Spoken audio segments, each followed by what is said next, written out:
And now from our studios in downtown Winnipeg, it's time for 107 Live.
Every year, the Manitoba Band Association holds a Christmas Tuba Festival.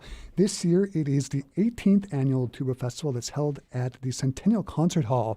And joining us here in our Classic 107 studios to talk all things tuba and to give us some Christmas cheer is Brass 4, which consists of Vanessa Novostowski, Aaron Egan, Jackie Woodcroft, and Kevin James. Welcome to you all to our Classic 107 studios. Thank you. It's so nice to be here. Thank you. Okay, so tuba. As a clarinetist, my first question is, why tuba? What made you choose tuba as opposed to perhaps flute or oboe? Maybe, and before you talk, maybe just introduce yourselves.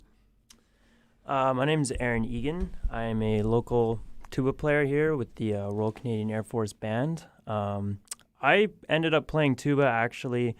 My father was a band teacher, and he wanted a tuba player in his band because I was going into his grade 7 band class, and he got me a tuba for Christmas, which is quite convenient for this time of year. But yeah, I got a tuba for Christmas, and I ended up playing it ever since, and ended up having a career on it.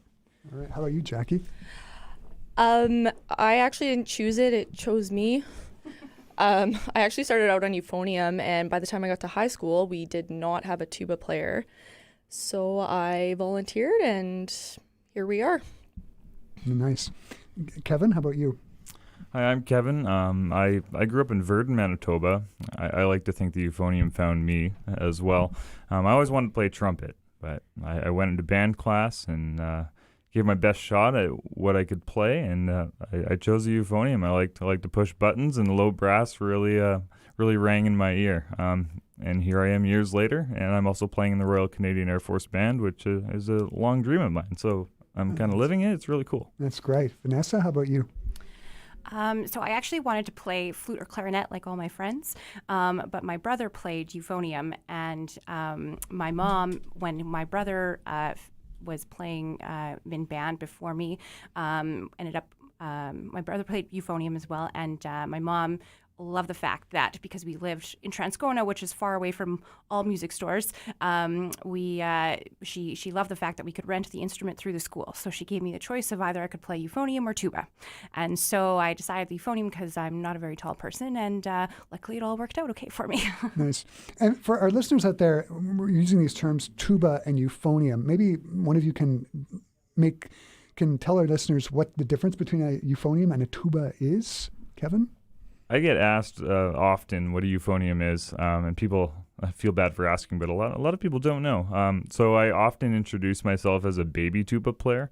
People say, "What's a euphonium?" It's essentially a baby tuba. It's constructed very similarly. It's a conical instrument, and it plays an octave higher than the tuba, and it's in B flat. Right. And speaking of myself as a band person, I always associate euphonium very often playing with maybe alto saxophone melodic lines very often, whereas tuba is sort of more holding down, the chord changes and sort of laying the foundation for the band, right? Yeah, that's right. That's why I enjoy the euphonium so much. You get to play with different sections of the band, and you get these nice soaring melodies. But you also get to play with the tubas that are creating this nice, generous foundation for the band. Right. One of the questions that I've always had is you talk to a tuba player and they're always talking about tuba in E flat, there's tubas in B flat. What can somebody talk about the different sizes of tubas and what they do?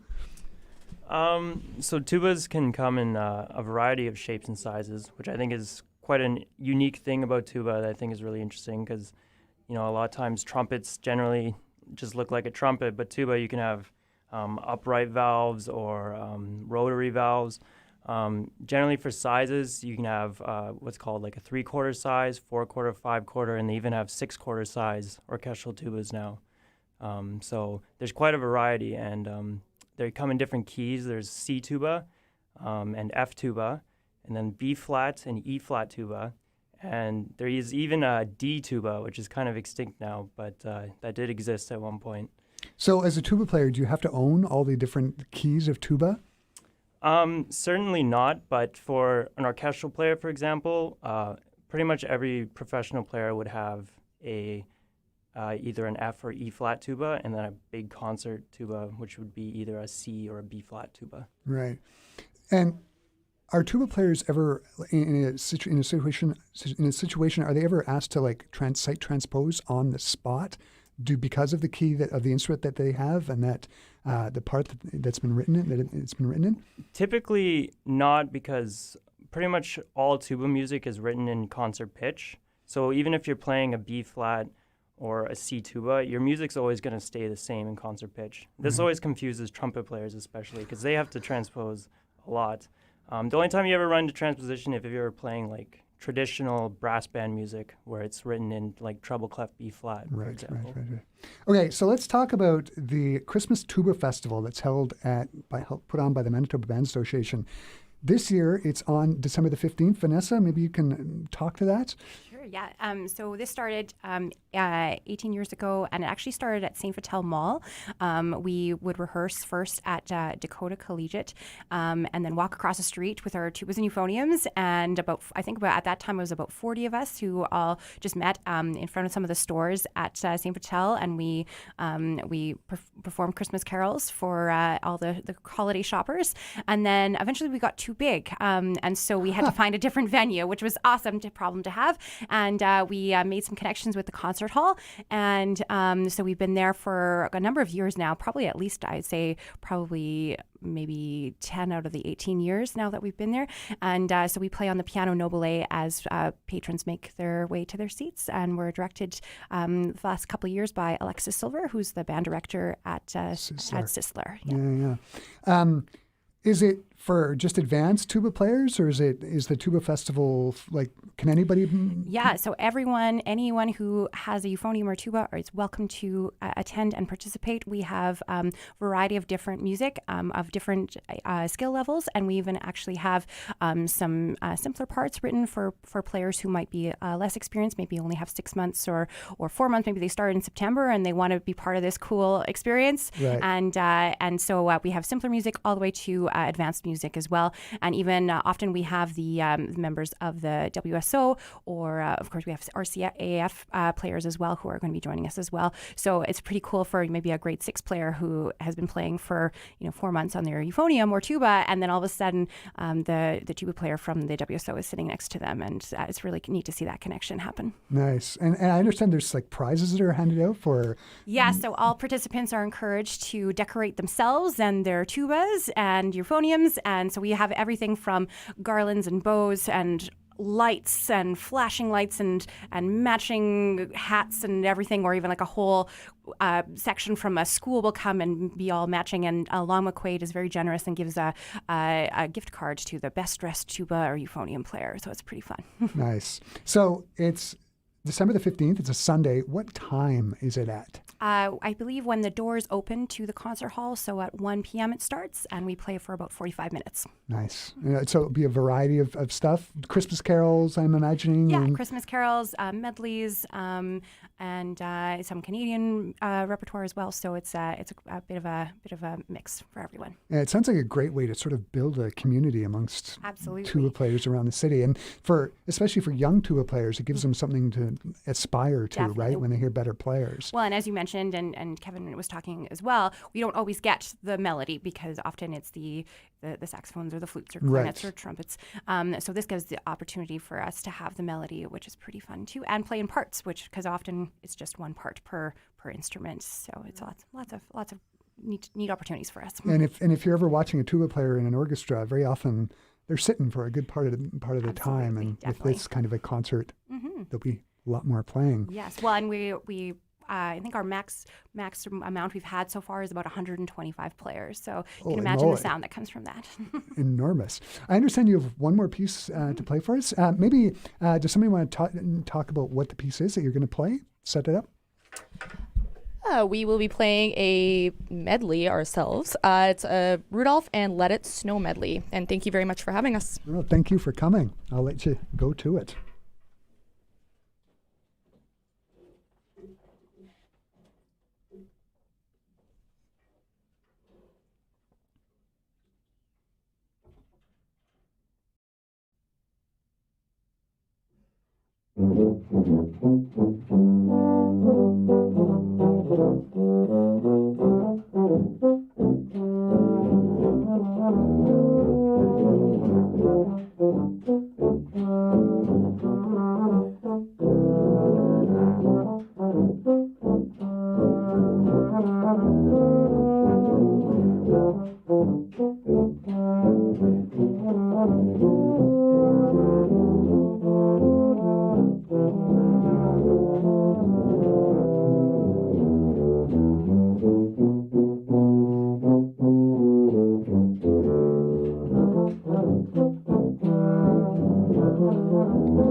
That was great. Thanks again for stopping by our Classic 107 studios and talking to us. It was just great. So for those of you interested in the Manitoba Band Association's Christmas Tuba Festival and you want to see it at 1 o'clock on the 15th, that would be the time to do it. And you can take in a symphony concert after the tubas perform. That was a Classic 107 Live. From our studios in downtown Winnipeg, you've been listening to 107 Live, Classic 107's Intimate Concert Series, the soundtrack for your life.